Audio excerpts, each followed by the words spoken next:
The Life and Times of Jesus the Messiah.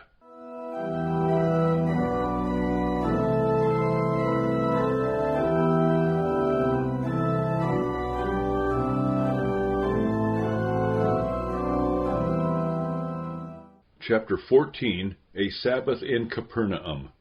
St. Matthew 8:14 through 17, St. Mark 1:21 through 34, St. Luke 4:33 through 41.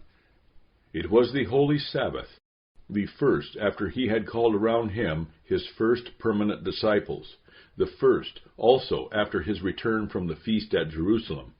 Of both we can trace indications in the account of that morning, noon, and evening which the evangelists furnish.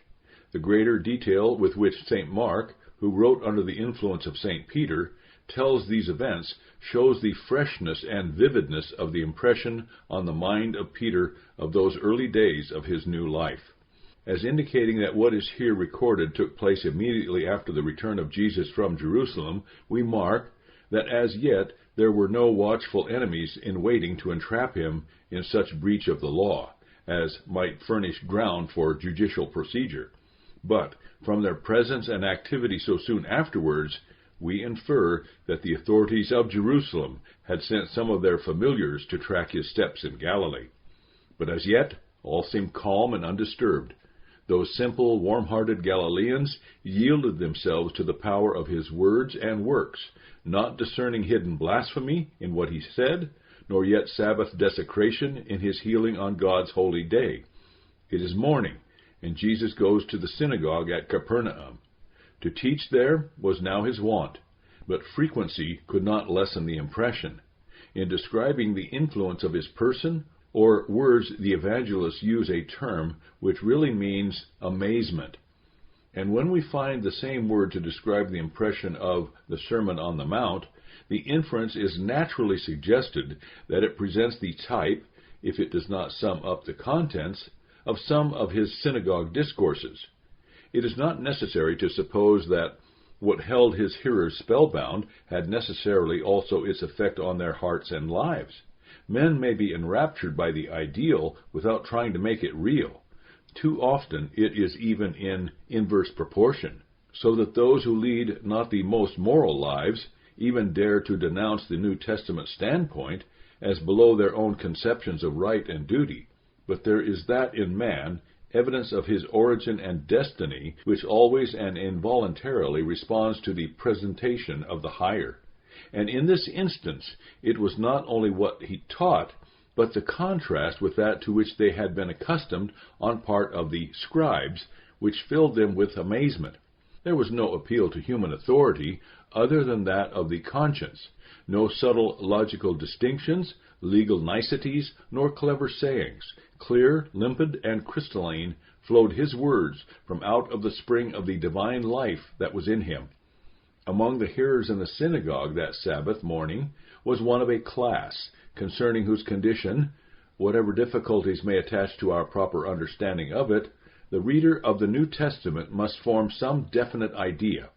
The term demoniacal possession occurs not in the New Testament. We owe it to Josephus, from whom it has passed into ecclesiastical language. We dismiss it the more readily that, in our view, it conveys a wrong impression. The New Testament speaks of those who had a spirit, or a demon or demons, or an unclean spirit, or the spirit of an unclean demon, but chiefly of persons who were demonized.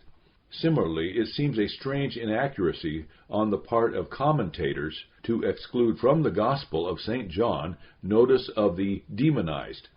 That the fourth Gospel, although not reporting any healing of the demonized, shares the fundamental view of the synoptists, appears not only from St. John 7:20 and 8:48 and 52, but especially from 8:49 and 10:20 and 21. We cannot believe that the writer of the fourth Gospel would have put into the mouth of Jesus the answer, "I am not a demon," or have allowed him to be described by his friends as one not demonized, without a single word to show dissent from the popular view, if he had not shared the ideas of the synoptists. In discussing a question of such very serious import in the study and criticism of the Gospels, the precise facts of the case should, in the first place, be clearly ascertained. The first question here is, whether Christ himself shared the views, not indeed of his contemporaries, for these, as we shall see, were very different, but of the evangelists in regard to what they call the demonized. This has been extensively denied, and Christ represented as only unwilling needlessly to disturb a popular prejudice, which he could not at the time effectually combat. But the theory requires more than this, and since Christ not only tolerated, but in addressing the demonized actually adopted, or seemed to adopt, the prevailing view, it has been argued that for the sake of these poor afflicted persons, he acted like a physician who appears to enter into the fancy of his patient, in order the more effectually to heal him of it.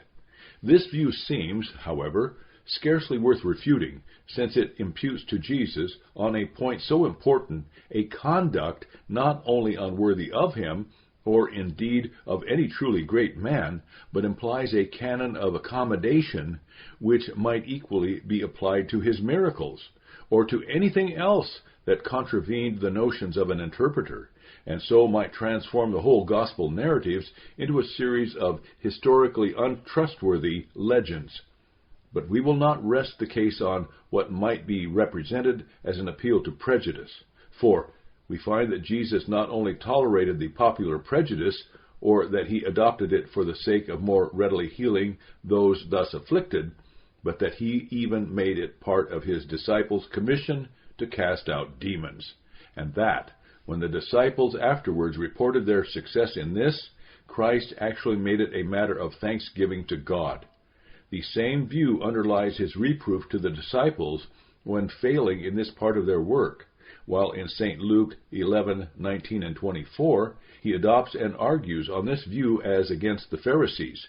Regarded, therefore, in the light of history, impartial criticism can arrive at no other conclusion than that Jesus of Nazareth shared the views of the evangelists as regards the demonized.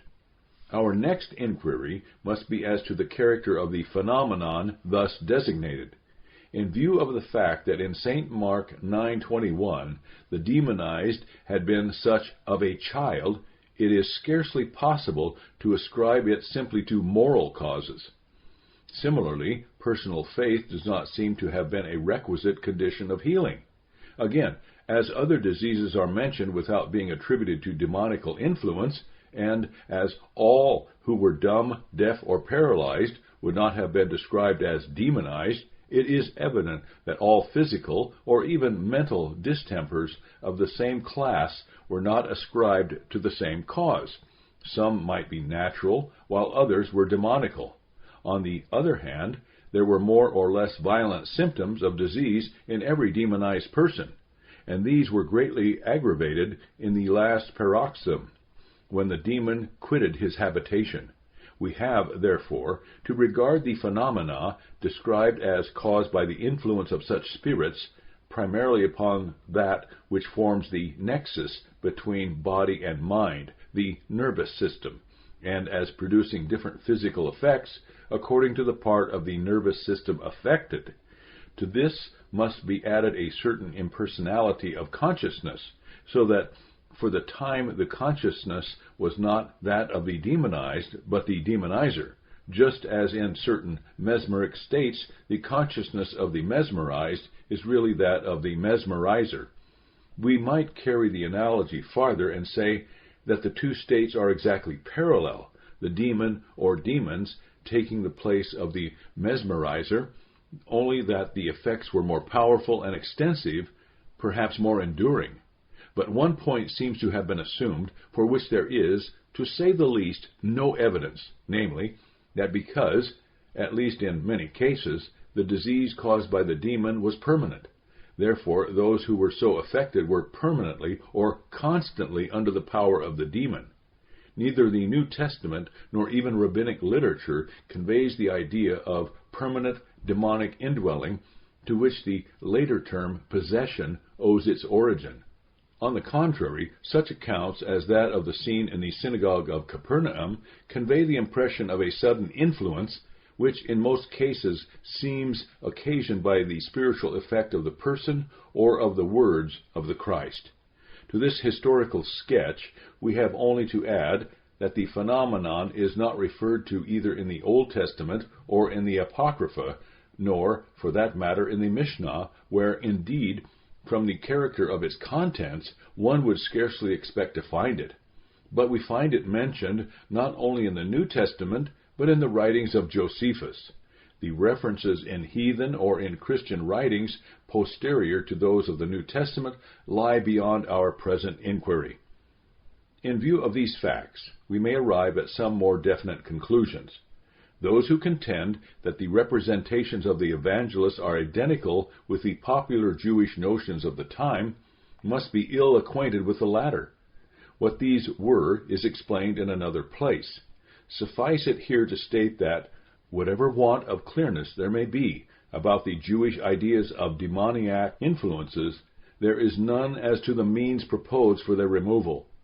These may be broadly classified as magical means for the prevention of such influences, such as the avoidance of certain places, times, numbers, or circumstances, amulets, etc., magical means for the cure of diseases and direct exorcism, either by certain outward means or else by formulas of incantation.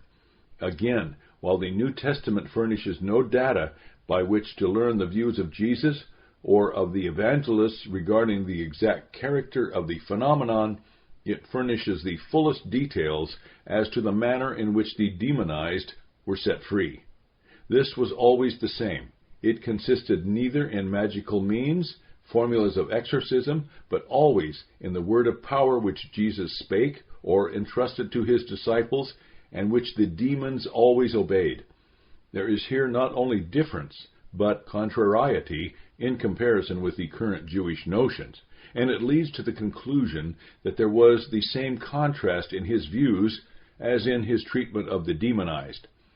Jewish superstition in regard to the demonical state can, therefore, no more affect the question of the credibility of the gospel accounts of it than can quotations from heathen or from post-apostolic Christian writers.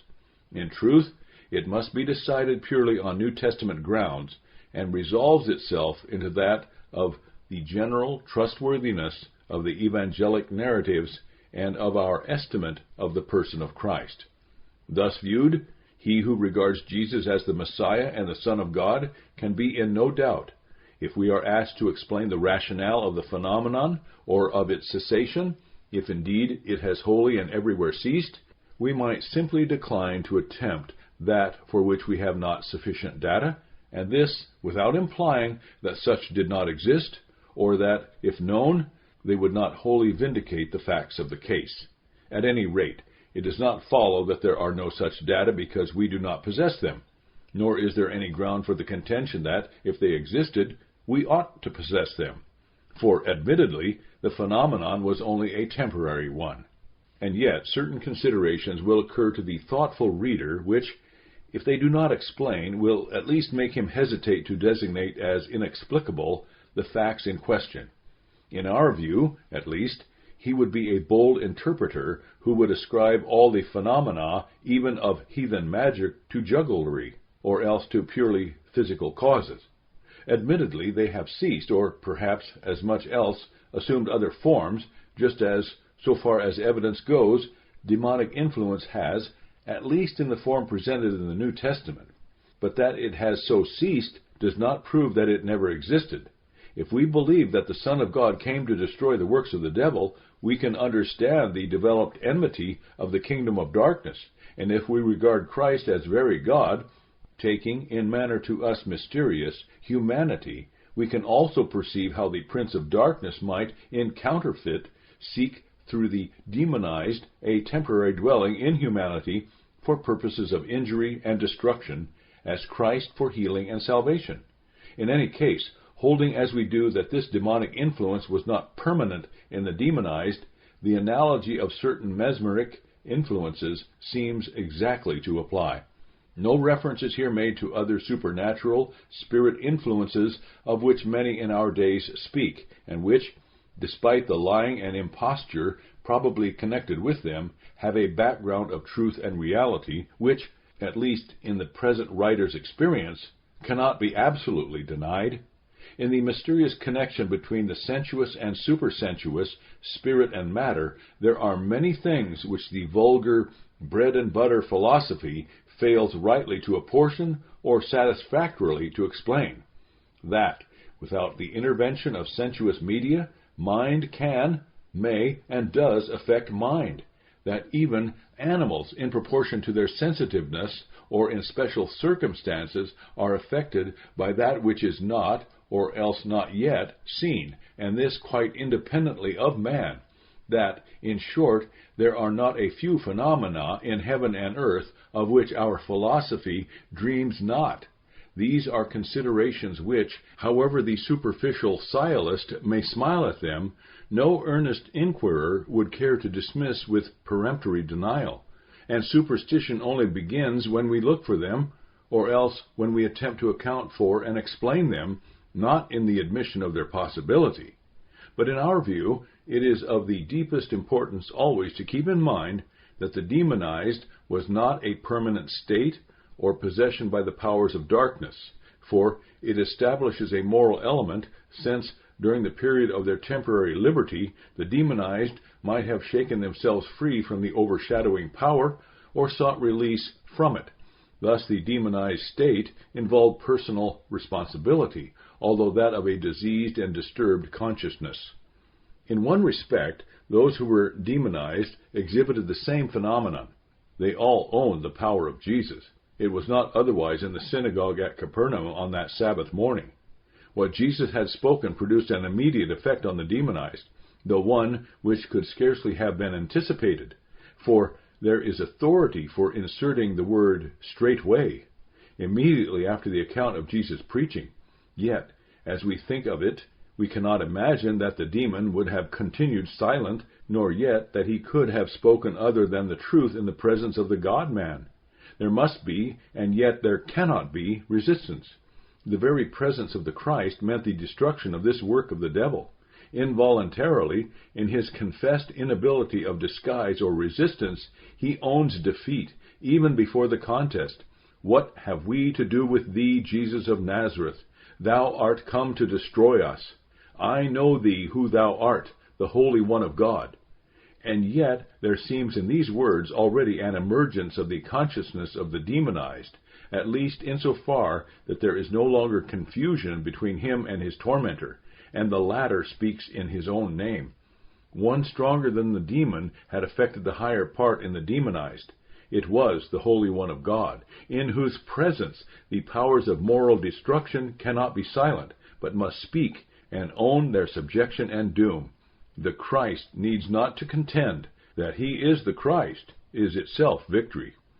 But this was not all. He had come not only to destroy the works of the devil. His incarnation meant this, and more, to set the prisoners free. By a word of command, he gagged the confessions of the demon, unwilling made, and even so with hostile intent. It was not by such voices that he would have his messiahship ever proclaimed. Such testimony was wholly unfitting and incongruous. It would have been a strange discord on the witness of the Baptist and the voice which had proclaimed him from heaven. And, truly, had it been admitted, it would have strangely jarred in a life which needed not, and asked not, even the witness of men, but appealed straightway to God himself. Nor can we fail to perceive how, had it been allowed, it would have given a true ground to what the Pharisees sought to assign as the interpretation of his power, that by the prince of demons he cast out demons. And thus there is here also deep accord with the fundamental idea which was the outcome of his temptation, that not the seemingly shortest, but the divine way must lead him to the goal, and that goal not royal proclamation, but the resurrection. The same power which gagged the confession also bade the demon relinquish his prey. One wild paroxysm, and the sufferer was forever free. But on them all who saw and heard it fell the utter stupor and confusion of astonishment. Each turned to his neighbor with the inquiry, "What is this? A new doctrine with authority." And he commanded the unclean spirits, and they obey him. Well might they inquire. It had been a threefold miracle, a new doctrine with authority, and obedience of the unclean spirits to his command.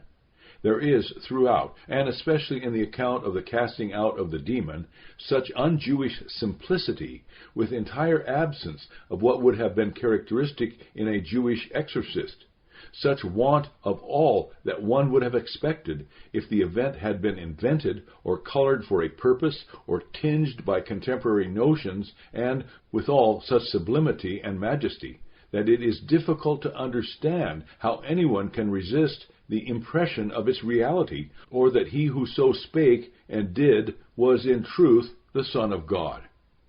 From the synagogue we follow the Savior, in company with his called disciples, to Peter's wedded home. But no festive meal, as was Jewish wont, awaited them there. A sudden access of violent burning fever, such as is even now common in that district, had laid Peter's mother-in-law prostrate. If we had still any lingering thought of Jewish magical cures as connected with those of Jesus, what is now related must dispel it. The Talmud gives this disease precisely the same name, burning fever, and prescribes for it a magical remedy, of which the principal part is to tie a knife wholly of iron by a braid of the hair to a thorn bush, and to repeat on successive days, Exodus 3, 2 and 3, and then verse 4 and finally verse 5, after which the bush is to be cut down while a certain magical formula is pronounced. How different from this, alike in its sublime simplicity and in the majestic bearing of him who healed, is the evangelic narrative of the cure of Peter's mother-in-law. To ignore, in our estimate of the trustworthiness of the Gospels, this essential contrast would be a grave historical mistake. Jesus is told of the sickness. He is besought for her who is stricken down. In his presence, disease and misery cannot continue. Bending over the sufferer, he rebuked the fever, just as he had rebuked the demon in the synagogue, and for the same reason, since all disease, in the view of the divine healer, is the outcome of sin. Then, lifting her by the hand, she rose up, healed, to minister unto them. It was the first diaconate of women in the church. Might we not almost say, in the world? A diaconate to Christ, and to those that were his. The diaconate of one healed by Christ. A diaconate immediately following such healing. The first, this, of a long course of women's diaconate to Christ, in which, for the first time, woman attained her true position. And what a Sabbath meal it must have been, after that scene in the synagogue, and after that healing in the house, when Jesus was the guest. They who had witnessed it all sat at meat with him, and she who had been healed was the deaconess. Would that such were even our Christian festive meals! It was evening. The sun was setting, and the Sabbath passed. All that day it had been told from home to home what had been done in the synagogue. It had been whispered what had taken place in the house of their neighbor Simon. This one conviction had been borne in upon them all, that with authority he spake, with authority and power he commanded even the unclean spirits, and they obeyed. No scene more characteristic of the Christ than that on this autumn evening at Capernaum. One by one the stars had shone out over the tranquil lake and the festive city, lighting up earth's darkness with heaven's soft brilliancy, as if they stood there witnesses that God had fulfilled his good promise to Abraham.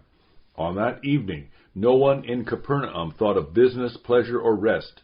There must have been many homes of sorrow, care, and sickness there, and in the populous neighborhood around. To them, to all, had the door of hope now been opened. Truly, a new sun had risen on them, with healing in his wings. No disease too desperate, when even the demons owned the authority of his mere rebuke. From all parts they would bring them, mothers, widows, wives, fathers, children, husbands, their loved ones, the treasures they had almost lost, and the whole city throngs, a hushed, solemnized, overawed multitude, expectant, waiting at the door of Simon's dwelling. There they laid them along the street up to the marketplace on their beds, or brought them with beseeching look and word. What a symbol of this world's misery, need, and hope! What a symbol also of what the Christ really is as the consoler in the world's manifold woe. Never, surely, was he more truly the Christ, nor is he in symbol more truly such to us and to all time, than when, in the stillness of that evening, under the starlit sky, he went through that suffering throng, laying his hands in the blessing of healing on every one of them, and casting out many demons. No picture of the Christ more dear to us than this of the unlimited healing of whatever disease of body or soul. In its blessed indefiniteness, it conveys the infinite potentiality of relief.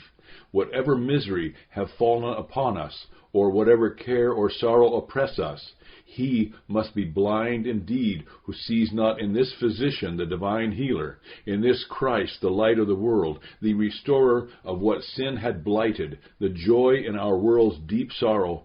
Never was prophecy more truly fulfilled than on that evening this of Isaiah. Himself took our infirmities and bare our sicknesses. By his incarnation and coming, by his taking our infirmities and bearing our sicknesses, for this is the truest and widest sense, is the meaning of the incarnation of the Christ, did he become the healer, the consoler of humanity, its Savior in all ills of time and from all ills of eternity. The most real fulfillment this, that can be conceived of Isaiah's rapt vision of who and what the Messiah was to be and to do, not, indeed, what is sometimes called fulfillment, or expected as such in a literal and verbal correspondence with the prediction. An utterly mechanical, external, and unspiritual view, this of prophecy, in which, in quite Jewish literalism, the spirit is crushed by the letter. But, viewed in its real bearing on mankind, with its wants, Christ, on that evening, was the real, though as yet only initial, fulfillment of the world's great hope, to which, centuries before, the God-directed hand of the prophet had pointed. So ended that Sabbath in Capernaum, a Sabbath of healing, joy, and true rest.